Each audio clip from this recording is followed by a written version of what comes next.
তো ফাইনেলি চালোঁ চিকাৰ। তো কেনেকুৱা হ'ল কথা পাতোঁ আহক। নমস্কাৰ বন্ধুসকল, মই ৰাকেশ আৰু আপোনালোকে চাই আছে ৰিভিউ ৰাকেশ। 9:55 শ্ব' আছিলে চেণ্ট্ৰেল মল চিনেপলিছত। গৈ মনটো বেছি ভাল লাগিলে কাৰণ গোটেই চিনেমা হল হাউচফুল হৈ আছিলে। মুভিখনৰ যদি কথা ক'ব লাগে, মুভিখনৰ টাইম হৈছে 2 ঘণ্টা 30 মিনিটৰ।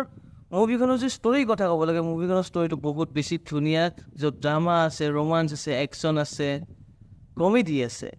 আপোনালোকে চাই মুভিখন কেতিয়াও নিৰাশ নহয়। এখন ভৰপূৰ কমাৰ্চিয়েল মাছ মছলা মুভি। গতিকে আপোনালোক যাওক আৰু চিকাৰ চাব পাৰে। এজন যুৱকৰ কাহিনী, নাম তাৰ শংকৰ। তাৰ জীৱনত ঘটে এটা ভয়ংকৰ ঘটনা, যাৰ কাৰণে সি যাবলগীয়া হয় ডিব্ৰুগড়ৰ চাহ বাগান এখনৰ পৰা লণ্ডন, আৰু তাৰ লগত যায় তাৰ বন্ধু ৰাহুলে। ৰাহুল আৰু শংকৰে ডিব্ৰুগড় চাহ বাগানৰ পৰা লণ্ডনত গৈ কি কৰে, কেনেকৈ যাবলগীয়া